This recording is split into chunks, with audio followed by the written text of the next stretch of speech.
Welcome back, gang. PPS here. It is YouTube play of the day time. I'm actually recording this probably like 20 minutes before Past the Prop is about to go live here. So want to make sure we get out of college plays here. I have taken a couple days off, computer issues. Don't even want to get into it, but we're back and we're ready, better than ever.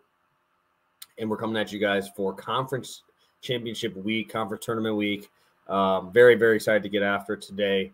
One of them is going to actually be in a final. And the other one, obviously, is going to be a play I've used before. So if you guys could, smash that like button for me and subscribe to the channel. And let's get into it today. So quick recap, I guess. Let's recap here. Youngstown State did not go over. Southeast Missouri State did go over. So we lose like 0.3 units on the juice there. So we got to come back with a dub, and this is what we're going to do for it. So first one, I'm going to start out with Chattanooga. Right, we're going to Chattanooga. Facing off against Furman.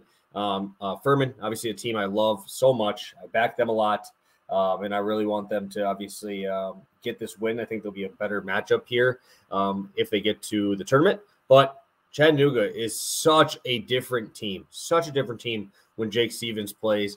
And he took his time off. Obviously, he was injured, but they're in the final because Jake Stevens is back. That's truly what it is. What I do like is he's the over is hit in 2 of his 3 games that he's been back. We have obviously they beat VMI 92-60 or 92-72. They beat Sanford 85-82, and then they obviously just beat Wofford as well. But the Jake Stevens news is obviously very, very important. So it's very tough for me to talk full season numbers with Chattanooga just because Stevens did miss a full month and a half of games. So even with him gone, right, they're still 67th in the country at 76.5 points per game scored.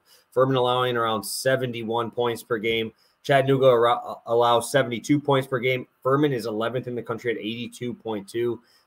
I love this matchup. Obviously, Jake Stevens played in their last game against Furman, but he did not as well as Jake Stevens usually does in games. Right, they did pretty well on him.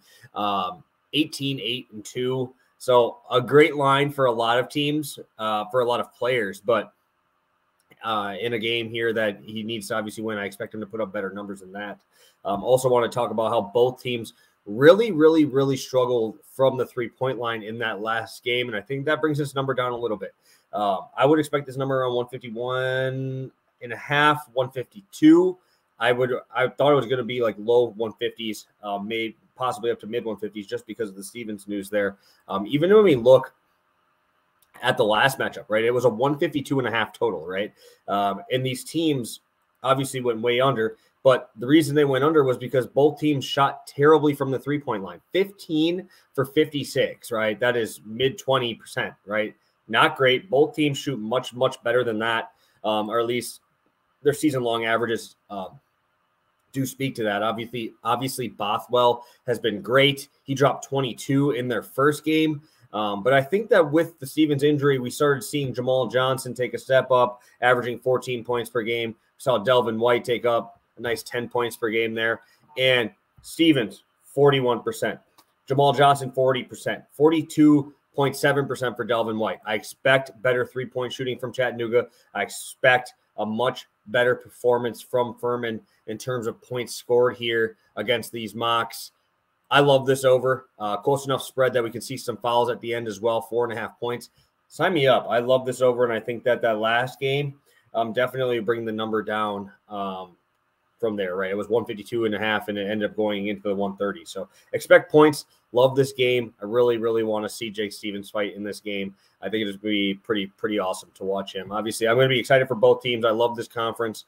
Furman will put up a good fight in that tournament, but I also want to see a superstar like Jake Stevens get his chance in the national spotlight. So sign me up. Chattanooga over 150.5.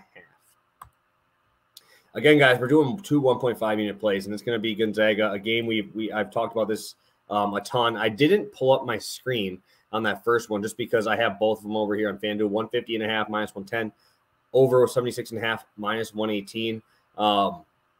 This game is going to be awesome, right? San Francisco has 2 studs in Tyrell Roberts and Khalil Shabazz, both absolutely fantastic guards. But what it comes down to is I don't think they have the paint presence to keep up with Gonzaga. We've seen both games fly over this total in the first half.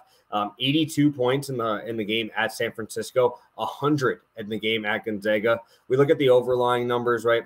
Gonzaga, number one scoring offense in the country at 88 points per game. We look at San Francisco. They score 76 points per game. Gonzaga, with the pace they play, allows 74 points per game, 73 for San Francisco. But first half numbers, San Francisco's a top 75 offense in the first half, averaging 37 points per game in the first half.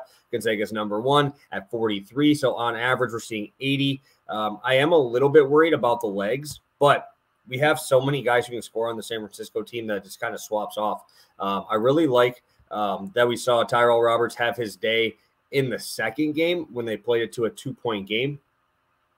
Obviously, Bolton had 21 in that game where the Gonzaga scored 77. Watson had 14. Strother had 16. Timmy had 11. Right there's all the way up and down. These guys have just been scoring a ton of points. They just have so many weapons. It's very hard to stop this team. And you have a guy like Malachi Smith coming off the bench, where in their first matchup in San Francisco, he only played 17 minutes, scored 2 points. Malachi Smith is pushing, I think he was 6th man of the year in this conference this season. So we actually see another scorer taking effect here as well. Malachi Smith averaging 9 points per game, 3.5 rebounds. But it's going to be a fun game. A lot of very good shooting here. Malachi Smith, 49%. We look at Strother, 42%, 40% for Bolton, and obviously 21 points per game in the paint with Drew Timme. Again, I love Tyrell Roberts. I love what San Francisco does with the two guards that are just so explosive. I think it's going to be really hard to stop both of them. And obviously, we've seen San Francisco have their success against Gonzaga in terms of scoring points. So I just think this pace is too much to handle here. We see San Francisco very much a willing participant in this running that we're going to see from Gonzaga. So I really like this over. Again, I'll say this again, guys. Gonzaga is on another planet here. So when we look at a game, there's only 25 points scored in the first 10 minutes. You could still see this fly over. We saw it in one of their other games this year where I think it was Pepperdine, where I needed 77.5, and they had 21 through 8 minutes. So we've seen these guys just absolutely blow up. I like that we've seen the ability for Roberts and Shabazz both having a huge game against these guys so far this year. Shabazz in the game that Gonzaga won 99-81, he had 25 in that one. Tyrell Roberts in game 2 had 18. So both guys have had success. I don't think they're going to be afraid of Gonzaga by any means. And I expect just a ton of possessions and a ton of points here. Both teams shooting over 60 shots in that second game. We saw a lot of fouls. We shot 49 free throw attempts in that game. But I'm going to go with the first half here. I love that both teams are going to want to push this tempo and want to run here. Gonzaga obviously wants to have this team that is a little bit tired to keep going. So sign me up. Gonzaga, first half over 76.5, and Chattanooga over 150.5. Both 1.5 unit plays, and I love both spots. So have a great one, guys. Best of luck today on your bets, and hopefully I'll see you live for Pass the Prop.